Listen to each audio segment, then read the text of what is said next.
Assalamualaikum warahmatullahi wabarakatuh. Perkenalkan, saya Suheri, dosen program studi Teknik Mesin Fakultas Sains dan Teknologi Universitas Samudra Kota Langsa, Provinsi Aceh. Video ini dibuat untuk memenuhi salah satu persyaratan sertifikasi dosen tahun 2026, yaitu pernyataan diri pada aspek pengajaran dalam unjuk kerja Tridharma Perguruan Tinggi atau PDD UKT PT. Perkenankan saya pada kesempatan kali ini untuk menjelaskan mata kuliah yang saya ampuh, yaitu mata kuliah proses manufaktur 2 dengan bobot 2 SKS untuk semester 4 pada program studi Teknik Mesin Fakultas Sains dan Teknologi Universitas Samudra.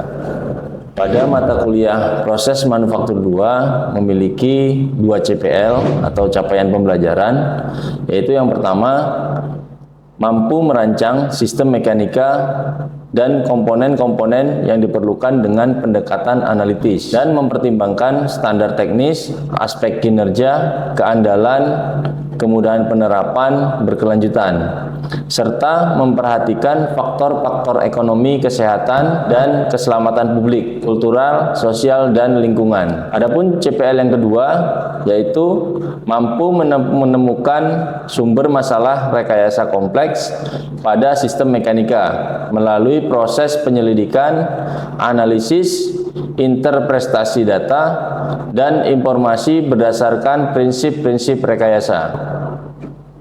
Memiliki capaian pembelajaran mata kuliah, yaitu yang pertama, mampu merencanakan proses dan sistem yang diperlukan dengan mempertimbangkan berbagai aspek, seperti standar teknis, aspek kinerja, keandalan, kemudahan, penerapan, keberlanjutan, serta memperhatikan faktor-faktor ekonomi, kesehatan, dan keselamatan publik. Adapun CPMK yang kedua, yaitu mampu mengidentifikasi, merumuskan, menganalisis, dan mengembangkan alternatif penyelesaian masalah rekayasa sistem mekanika. Di sini saya akan menjelaskan deskripsi mata kuliah proses manufaktur 2 yang merupakan mata kuliah dengan keterampilan, kelompok bahan, kajian, dan pelajaran yang ditunjukkan terutama untuk memberikan landasan penguasaan ilmu dan keterampilan tertentu. Mata kuliah ini membahas tentang proses produksi dengan permesinan konvensional, yaitu mesin bubut, mesin fresh, sarving, drilling, sawing, dan grinding. Proses produksi juga berbasis komputer, yaitu ada CAD dan CNC.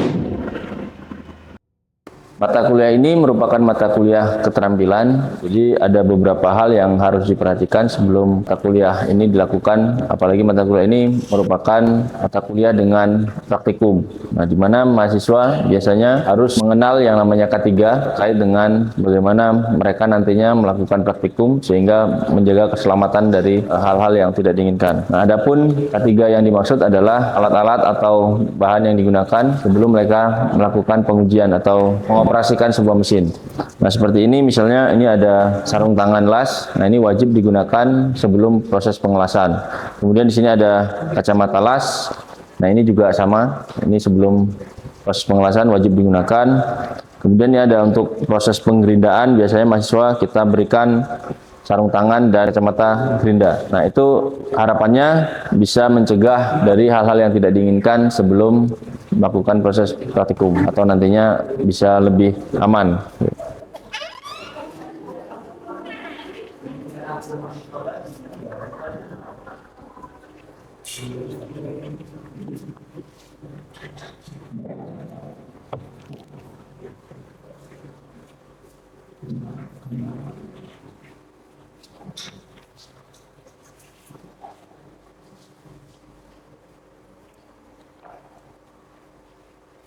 Baik, apa kabar hari ini?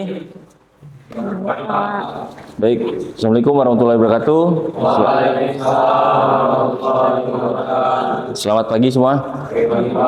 Oke, pada pagi hari ini kita akan melanjutkan perkuliahan ya terkait dengan proses manufaktur 2, di mana perkuliahan ini sudah kita lewati beberapa minggu. Jadi perkuliahan seperti biasa kita akan ada sesi absen dan lain sebagainya ya. Jadi untuk pertama kita akan absen dulu ya. Kita melakukan doa. Nah, doa akan menyesuaikan dengan kepercayaan masing-masing. Berdoa dimulai.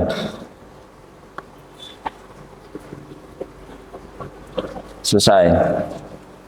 Baik, untuk selanjutnya kita akan melakukan proses absen, di mana di sini saya sudah melihat di portal ya. Ini ada mata kuliah proses manufaktur 2, di mana nanti harapannya bisa sama-sama ya serius ya dalam mengikuti perkuliahan. Sini yang pertama saya akan panggil Muli Humajati Maulana, Sultan Akbar, Cynthia Meldawati Sidauruk, Saya, Pak.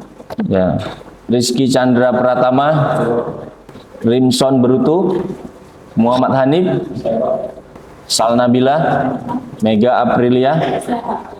Setelah kita melakukan absen, selanjutnya kita akan menyambung perkuliahan pada pertemuan kali ini, di mana pertemuan sebelumnya kita telah banyak membahas ya terkait dengan bagaimana proses manufaktur. Oke, baik, kita di sini akan melanjutkan perkuliahan kita, yaitu terkait dengan mata kuliah proses manufaktur, di mana pada pertemuan kali ini kita akan membahas terkait dengan proses permesinan konvensional, yaitu ada bubut atau turning, ada fresh atau milling, scrap, starving, ada gerinda atau grinding, bore, drilling, atau ada terakhir ada pemotongan. Nah, di mana pada perkuliahan atau pertemuan kali ini, di sini saya mengajak kepada rekan-rekan mahasiswa untuk mengetahui bagaimana proses permesinan konvensional. Nah, di mana untuk proses permesinan konvensional ini harus dikuasai oleh calon insinyur ya atau sarjana teknik, di mana ini merupakan dasar dari proses manufaktur nantinya. Jadi sebuah material atau benda kerja itu atau sejenisnya itu akan menjadi sesuatu ketika melalui beberapa proses ini.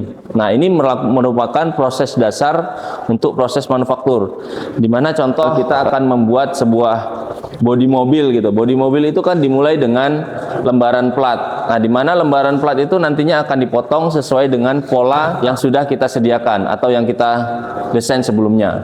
Nah, di mana pola-pola itu akan seterusnya akan dilakukan proses pemotongan atau cutting misalnya. Nah, di sini kan muncul ya pemotongan. Jadi dasar-dasar itu yang nantinya akan kita bahas terkait dengan proses manufaktur gitu. Jadi apapun, jadi contoh misalnya sebuah kapal. Nah, kapal itu kan awalnya itu semua plat-plat tebal ya, plat-plat tebal, lalu disesuaikan, dipotong dengan sesuai dengan pola masing-masing, dengan bentuk tertentu misalnya. Nah, itu akan menjadi sesuatu yang bernilai nantinya. Nah, kenapa proses manufaktur itu penting? Dan di belakangnya itu ada banyak kegiatan atau proses yang sebelum jadi sesuatu barang, itu ada proses di belakangnya yang dari bahan jadi tadi akan menjadikan sesuatu yang baru. Sebelumnya sudah saya sampaikan bahwa proses manufaktur itu merupakan sesuatu proses pembuatan benda dari bahan baku. Bahan baku itu apa aja ya? Contoh besi hulu atau besi pipa dan lain sebagainya, itu sebelum jadi benda apapun itu akan biasa aja dia, belum ada nilainya gitu. Setengah jadi bahkan rantai ya, rantai proses sebelum benda jadi bahan baku itu jadi sesuatu yang bernilai, itu ada proses. Nah, itu proses itu yang akan kita pelajari pada pertemuan kali ini. Di sini ada proses pengurangan bahan ya. Jadi tadi misalnya kita contohkan seperti bodi mobil atau bodi kapal misalnya. Nah, itu kan awalnya dia utuh gitu. Utuh satu kesatuan, di mana dia tempaan dari pabrik misalnya. Nah, itu kan harus kita kurangi. Jadi proses-proses seperti itu akan membuat dia berbentuk atau berpola dengan kehendak kita nantinya gitu.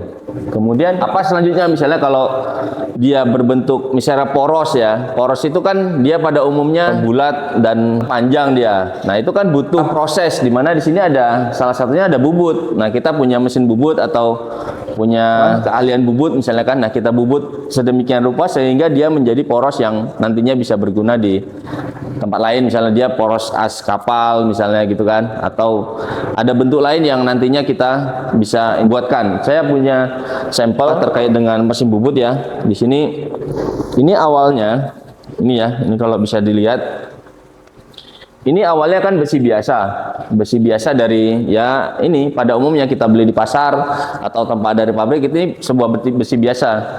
Nah, tapi karena kita mempunyai dasar dari engineer tuh, jadi kita engineer itu terus berpikir gimana caranya benda yang biasa ini atau yang pada umumnya ini menjadi bernilai. Itulah kita gunanya untuk mempelajari proses manufaktur. Ini awalnya kan sederhana dia, seperti benda pejal pada umumnya kan poros biasa. Ini merupakan proses bubut nih yang kita lakukan proses di mana ada pengurangan tadi ya, itu ada pengurangan. Nah, ini udah jadi sesuatu yang berbeda. Contoh ini kan, ini udah jadi engsel nih pada umumnya, engsel sederhana lah.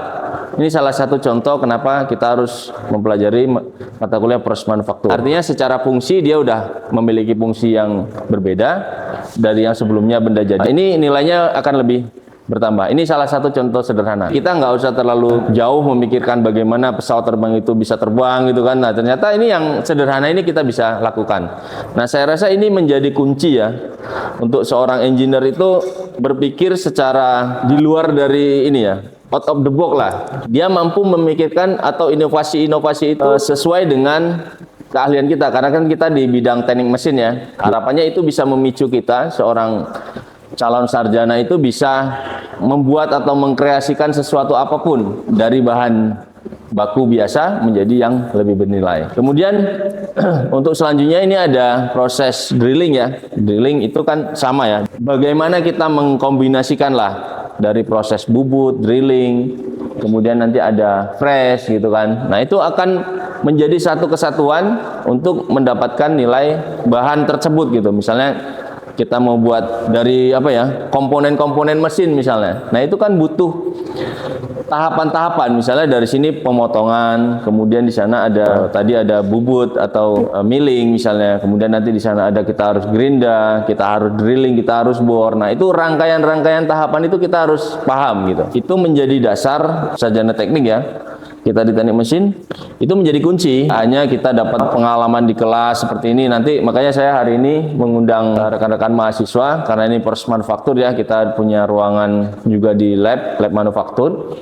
Nah, harapannya ini bisa kita lihat langsung lah, nanti kita akan coba peragakan bagaimana proses manufaktur itu bisa terlaksana ya. Jadi kita nggak cuma ngomong teori aja, karena ini memang mata kuliah ini mata kuliah yang ada praktikumnya. Harapannya ini bisa menjadi contoh langsung lah untuk rekan-rekan mahasiswa. Jadi kita di proses manufaktur itu kita tidak menutup kemungkinan kita bisa melakukan animasi-animasi. Nanti akan saya demokan beberapa proses dan outputnya. Nanti akan kita sampaikan. Ini ada assembly ini ya. Saya buat, kemudian saya akan coba, saya sudah print kan, akan tempel biar lebih jelas ya. Nah, ini merupakan proses ya, di mana salah satu hasil praktikum kita pembuatan alat pemutus rantai ini. Pada kesempatan ini ya, kita bisa lihat ini kan awalnya dia sebetulnya apa nih? Sebuah plat nih. Sebuah plat itu kita desain dengan ukuran tertentu atau dimensi tertentu dengan pola dan ukuran ya. Ini kita coba praktekkan. Nah, ini seorang engineer tuh udah paham dia. Harusnya paham bagaimana mendesain sebuah benda kerja ya. Ini nanti assembly nih, sebuah assembly. Ini kita desain sesuai dengan permintaan. Nah, di mana ini nanti ada apa ya, hubungan-hubungan seperti ada ulir, ada penggerak dan lain sebagainya, ini penahan dan lain sebagainya. Ini kan butuh banyak proses nih sebelum terjadi ini. Nah, walaupun ini kan cuma desain biasa, dimensi-dimensi itu kan menyesuaikan dia. Tapi kan kita bisa bilang kalau seorang engineer itu mampu dia mendesain ini awalnya dari sini. Kemudian kita tuangkan dalam bentuk CAD ya, CAD 2D, 2 dimensi, seperti ini untuk mendapatkan detail nanti dalam proses pengerjaan. Kemudian mampu dia untuk membuat ini. Rangkaian itu yang harusnya dikuasai oleh seorang engineer. Setiap proses pengerjaan ini memerlukan beberapa keilmuan misalnya. Contoh, ini dia pasti awalnya dipotong. Nah, itu kita butuh mesin potong misalnya. Nah, itu kan bagaimana proses cutting itu dilakukan. Nah, ini kan banyak tahapan. Kemudian di sini butuh penyambungan. Karena ini logam, kita nggak mungkin nyambungnya pakai lem biasa nggak. Jadi kita sambungkan dengan logam, yang dimana pada umumnya ini menggunakan metode pengelasan. Nah, ini sudah dua proses manufaktur yang dilakukan. Kemudian ada drilling, yaitu kita harus mengebor sesuai dengan dimensi yang dibutuhkan misalnya. Di sini ada detailnya misalnya. Kemudian bagaimana kita membentuk ulir. Nah, ulir dilakukan dengan proses milling, dibubut gitu. Nah, itu saja sudah ada 4 tahapan proses manufaktur yang harus kita lakukan untuk mendapatkan sebuah benda seperti ini. Nah, ketika mahasiswa teknik mesin sudah mampu untuk mendesain dari awal, kemudian melakukan assembly dan lain sebagainya, itu semua rangkaian proses itu sudah memenuhi syarat minimum itu untuk mendapatkan gelar sarjana. Walaupun nanti ada tambahan-tambahan lain ya yang harus dikuasai oleh seorang engineer, tapi minimal ada keahlian-keahlian dasar yang harus sudah dikuasai oleh seorang engineer. Gitu. Itu yang jadi concern kita pada pertemuan kali ini. Nah, di mana untuk bahan-bahan yang lain, misalnya ada poros engkol, roda gigi, dan lain sebagainya, itu tahapannya sama kan? Harusnya sama, dimulai dari desain, kemudian kita tentukan dimensi dan lain sebagainya, kemudian kita harus memilih bahan. Nah, itu juga penting, dimana untuk kasus-kasus tertentu pemilihan bahan itu sangat menentukan. Contoh roda gigi. Roda gigi itu yang menjadi kunci adalah di setiap puncak-puncak atau pitch dari sebuah roda gigi, karena di situ dia akan nantinya akan mendapatkan beban lebih, di mana setiap pergerakannya itu akan dihitung. Kita bisa bedakan antara material yang satu dan yang lain gitu. Dengan kata lain, seorang engineer itu harus mampu merekayasa sedemikian rupa, artinya belum berbentuk jenis material apa yang nanti akan kita gunakan kan belum. Tapi ketika kita udah masuk ke sini, ke detail proses pengerjaan, nah kita harus lampirkan tuh. Contoh proses pengelasannya dia menggunakan jenis las apa, SMA WK, GTA WK dan lain sebagainya. Kemudian dalam proses ini ada salah satu contoh ya, dia ada ulir. Nah, ulir itu kan ada kriteria-kriterianya. Nah, itu kita harus lampirkan dalam proses detail sebelum membuat ini. Jadi banyak tahapan yang harus dilakukan sebelum benda itu bisa dibuat gitu. Minta tolong kepada mahasiswa agar lebih serius lagi dalam tadi ya, perkuliahan, kemudian tugas-tugas ya tetap dibuat gitu kan. Itu untuk melatih ya artinya. Jadi tugas-tugas kuliah yang nantinya diberikan itu untuk melatih kita bagaimana kita yang pertama bertanggung jawab atas tugas apa yang diberikan, kemudian bagaimana lah tim dalam tugas itu kan. Kalau ini kan kalau dikerjakan sendiri agak ini ya kesulitan, tapi kalau dikerjakan dalam tim, nah itu kan juga salah satu ini juga kemampuan juga bagaimana kita mengontrol teamwork kita. Jadi sebuah pekerjaan atau nanti ada kalau di dunia kerja itu ada job street ya, itu bisa ini mengkoordinasi antara satu rekan mahasiswa satu dengan rekan mahasiswa yang lain. Harapannya seperti itu. Mungkin sampai sini ada yang mau ditanya? Silakan, ada yang mau bertanya? Ada? Saya Pak. Ya, silakan. Bisa tidak Pak dipraktikkan untuk suatu proses manufaktur tadi? Ya, boleh. Baik, pertanyaan yang bagus. Kebetulan karena tadi ya, makanya saya sengaja untuk pada pertemuan kali ini di lab, karena memang saya mau praktekkan langsung nih. Jangan nanti kita hanya berteori saja, tapi kurang berpraktek. Baik, menarik ya. Jadi di sini kita akan mempraktekkan bagaimana salah satu proses manufaktur ya. Di sini kita akan mempraktekkan bagaimana proses drilling ya atau bor. Nah, di mana ini ada salah satu mesin bor kita. Ya, ini jenisnya ada SB 4116HN. Nah, ini jenis stan ya, karena dia langsung hubungan dengan tangan lengan kita. Nah, di sini ada beberapa bagian ya sebelum kita operasikan. Nah, di sini ada ini mata bor namanya, pengaitnya. Di sini ada penggeraknya. Nah, di sini motornya tuh di sini. Ini motor dari sebuah mesin bor. Kemudian di sini ada stand ya. Nah, stand ini untuk menjaga bagaimana dia bisa seimbang. Kemudian ini ada meja untuk meletakkan benda kerja. Jadi untuk sebelumnya kita pakai safety, jangan lupa ya kepada rekan-rekan mahasiswa sebelum memakai alat apapun tolong digunakan safety sebagai perlindungan untuk kita dalam menjaga tubuh kita ya dari kecelakaan kerja. Tombol emergency, jadi ketika ada trouble atau apapun dia bisa berhenti seketika. Oke, silakan dipraktekkan untuk bor. Nah, ini pastikan ya pelindung dari cover mata bor ini sudah tertutup ya. Awalnya dia bisa dibuka seperti ini untuk proses penggantian dan lain sebagainya. Kemudian kita tutup kembali untuk menjaga agar ketika ada patahan atau lain sebagainya itu tidak langsung mengenai kita. Ya, silakan dipraktekkan. Nah, ini tadi ya, ini sejajarnya gini nggak apa-apa. Nah, silakan dipegang, kemudian pelan-pelan langsung di handle-nya dekatkan dulu sedikit. Pakai handle tuh. Nah, ini tujuannya untuk mengukur ya. Ya, jarak antara mata bor dan benda kerja. Nah, ini saya bantu hidupkan. Nah, ini kita coba hidupkan. Nah, ini perhatikan proses makannya. Harusnya ini ada pakai ini dia, lubrikan atau pelumas ya. Nah, ini proses pengeborannya. Oke. Udah. Nah, jadi untuk proses pengeboran itu yang harus diperhatikan adalah center ya. Jadi dia harus betul-betul di tengah hole-nya itu atau lubangnya agar tidak melebar gitu. Kemudian di sini ada satu lagi, silakan. Nah, ini ada grinding atau gerinda. Nah, di mana ini karena dia harusnya berdekatan dengan bor karena tiba-tiba ini kan mata bornya harus diasah.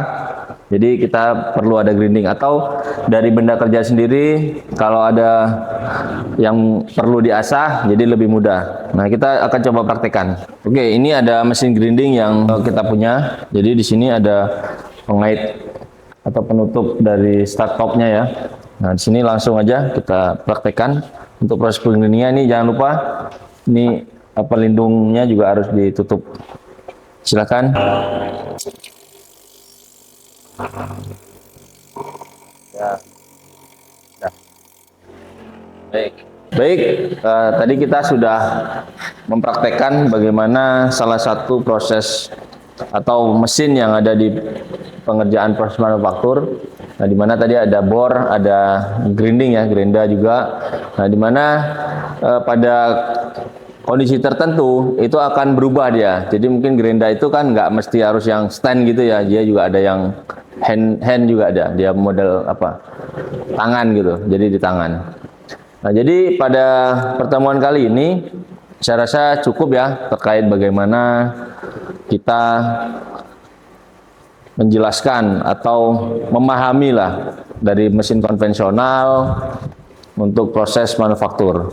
Nah, di mana pada kesempatan kali ini saya akan memberikan tugas ya, yaitu berupa assembly.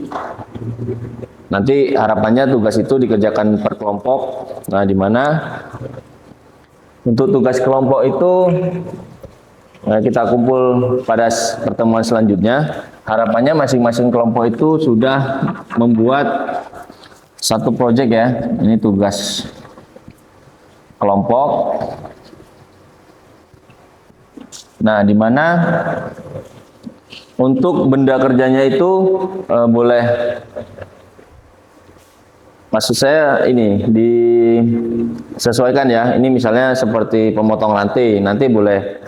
Tadi ada contoh lain, ini misalnya ada engsel atau lainnya dan sebagainya nih. Ini boleh dipilih, saya temanya bebas, artinya yang penting bisa dibuat ya. Seperti ini tahapannya, ada desain, kemudian bisa dicetak seperti ini untuk detail gambarnya seperti apa. Kemudian nanti proses pengerjaannya seperti ini misalnya, atau yang ini. Jadi ini harapannya bisa memberikan pemahaman yang lebih kepada rekan-rekan mahasiswa, di mana di situ ada proses. Yang pertama tadi ada di sini ada misalnya ada pemotongan ya. Nah, bagaimana proses pemotongan bahan, kemudian ada pengelasan misalnya, kemudian ada bor dan lain sebagainya nih. Nah, ini bisa muncul ya. Jadi dengan adanya tugas ini nanti akan dipresentasikan masing-masing kelompok untuk bagaimana proses pengerjaannya. Misalnya dari alat ini dimulai dari desain, fungsinya apa dan lain sebagainya, kemudian didetailkan dengan gambar ini. Yang ini misalnya, kemudian akan menjadi bahan. Harapannya itu menjadi suatu bahan yang lebih bernilai. Itu tujuan kita pada tugas kali ini. Saya rasa itu yang bisa saya sampaikan. Nah, mungkin ada pertanyaan, silakan. Ada pertanyaan? Ya, saya rasa cukup jelas ya untuk tugasnya. Ini bisa dikumpul di sesi selanjutnya. Sekian dari saya untuk pertemuan kali ini. Terima kasih atas perhatiannya. Saya tutup. Terima kasih. Assalamualaikum warahmatullahi wabarakatuh. Selamat siang. Sekian video rekaman proses pembelajaran pada mata kuliah Proses Manufaktur 2 pada program studi Teknik Mesin Fakultas Sains dan Teknologi Universitas Samudra Kota Langsa. Video ini digunakan sebagai salah satu syarat pemenuhan dokumen pernyataan diri dalam unjuk kerja Tridharma Perguruan Tinggi atau PDD UKT PT. Sertifikasi dosen gelombang 1 tahun 2026. Akhir kata, saya mengucapkan terima kasih dan wassalamualaikum warahmatullahi wabarakatuh.